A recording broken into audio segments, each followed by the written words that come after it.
BJP ধারে কাছে আসবে না। গোটা খড়গ্রাম বিধানসভা এলাকায় 50,000-এর বেশি রেকর্ড ভোটে জিতবে এই এলাকার সিপিআইএম প্রার্থী।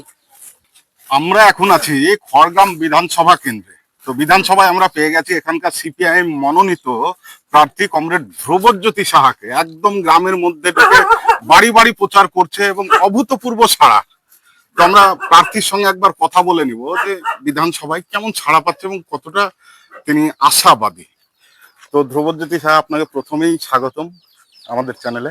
নমস্কার, শুভেচ্ছা জানাই আপনার ক্যান্ডিডেট হওয়ার জন্য এবং যাতে আপনি সফল হন। তো কেমন সাড়া পাচ্ছেন?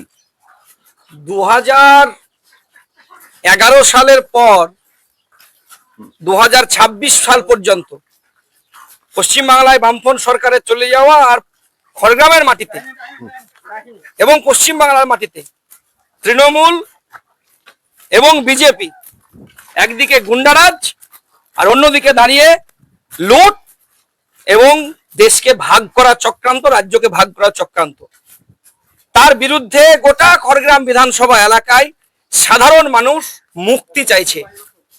গোটা খড়গ্রাম বিধানসভা এলাকায় 1977 সাল থেকে টানা 2011 সাল পর্যন্ত কমরেড দীনবন্ধু মাঝি, কমরেড বিশ্বনাথ মণ্ডল, কমরেড মানবেন্দ্রনাথ সাহা তিনজন বিধায়ক ছিলেন। এই তিনজনের বিধায়কের সময় গোটা খড়গ্রামে একটার পর একটা ব্রিজ হয়েছে, একটার পর একটা রাস্তা হয়েছে, একটার পর একটা স্কুল হয়েছে, কলেজ হয়েছে। কোনো দুর্নীতির গন্ধ তাদের গায়ে লাগাতে পারেনি। আর আজকের সময়ে দাঁড়িয়ে এই 2011 সালের পর খড়গ্রামের যে কালো অধ্যায়, গোটা খড়গ্রামের মাটিতে একটা উন্নয়নের কথা বলতে পারবেন না।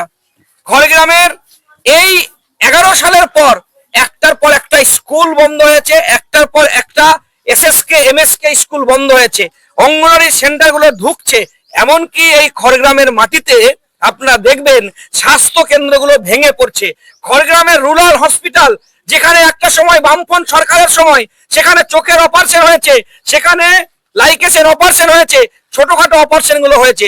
অপারেশন থিয়েটার বামফ্রন্ট সরকার করে দিয়ে গিয়েছিল, কিন্তু অপারেশন থিয়েটারে আজকে কাঁচিতে ছুরিতে জং পড়ে গেছে, হসপিটাল ভেঙে পড়ছে। গোটা খড়গ্রামে ডাক্তার পাওয়া যাচ্ছে না। স্বাস্থ্য কেন্দ্রগুলো যান, এই পদমকান্দি স্বাস্থ্য কেন্দ্র, জয়পুর স্বাস্থ্য কেন্দ্র, বারগ্রাম স্বাস্থ্য কেন্দ্র, একটার পর একটা স্বাস্থ্য কেন্দ্র যাবেন, স্বাস্থ্য কেন্দ্রগুলোই ঘুঁটো দিয়ে আছে, সেখানে ডাক্তার নেই, ওষুধ নেই, টিকা নেই, মানুষ জর্জরিত। বামফ্রন্ট সরকারের সময় এই খড়গ্রাম বিধানসভা এলাকায় একটার পর একটা সেতু তৈরি হয়েছিল। হ্যাঁ, আমাদের ব্যর্থতা আছে, আমরা সব কাজ করে উঠতে পারিনি 34 বছরে, কিছু ঘাটতি আছে, এটা অস্বীকার করলে হবে না। আমরা করতে পারিনি ঝিল্লি অঞ্চলের পুরাডাঙ্গার যে সেতু, আমরা যাদবপুরের সেতু তৈরি করতে পারিনি, আমরা তৈরি করতে পারিনি ধামালিপাড়ার সেতু। কিন্তু এটা কথা দিচ্ছি, এই 15 বছরে একটাও সেতু করতে পারেনি। এই এলাকার বিধায়ক মানুষকে প্রতারণা করেছেন, বারবার মাফ করিয়েছেন। আর আমরা বলছি এই বিধানসভায় জেতার পরে প্রথম আমাদের কাজ হবে এই 3টি সেতুকে নির্মাণ করা, এবং আমরা করব, কারণ আমরা মিথ্যা কথা বলি না, আমরা ভাওতা কথা বলি না। এবার কি আমরা 77-এর ভোট দিতে হবে কাকা? আমরা কি এবার 77-এর পুনরাবৃত্তি দেখতে পাবো? কাস্তাতুরিতে ভোট দিতে হবে। পশ্চিম বাংলার মানুষ আজকের সময়ে দাঁড়িয়ে যে জায়গায় দাঁড়িয়ে আছে, মানুষ পরিবর্তন চাইছে। যে পরিবর্তনের হাওয়া আপনারা দেখতে পাবেন, মানুষের স্তব্ধতা, মানুষের চোখের তলের কালি, মানুষের, আমাদের গরিব মানুষের কাপড়ের ময়লা প্রমাণ করছে এ বাংলা ভালো নেই। তাই বাংলাকে বাঁচাতে হবে, খড়গ্রামকে বাঁচাতে হবে। তাই খড়গ্রামের মাটিতে সাধারণ মানুষ ঐক্যবদ্ধ হচ্ছে এবং খড়গ্রামের জনগণ সিপিআইএম পার্টির প্রতীকে নিশ্চিতভাবে প্রার্থী, কিন্তু খড়গ্রামের জনগণ প্রার্থী নির্বাচন করেছে। খড়গ্রামে মূলত লড়াইটা কার সঙ্গে, তৃণমূলের সঙ্গে না বিজেপির সঙ্গে আপনাদের? এই লড়াইয়ে তৃণমূল বিজেপি কেউ ধারে কাছে আসতে পারবে না। কাস্তাতুরিতে ভোট, মা কাস্তাতুরিতে ভোট দেবেন। এই লড়াইয়ে তৃণমূল বিজেপি ধারে কাছে আসবে না। গোটা খড়গ্রাম বিধানসভা এলাকায় 50,000-এর বেশি রেকর্ড ভোটে জিতবে এই এলাকার সিপিআইএম প্রার্থী। আচ্ছা, এখন যা পরিস্থিতি চলছে, রাজ্য আর কেন্দ্র সরকার মূলত বিজেপি আর তৃণমূল হিন্দু মুসলিম খেলা করছে, সেই জায়গায় আপনারা কোথায়?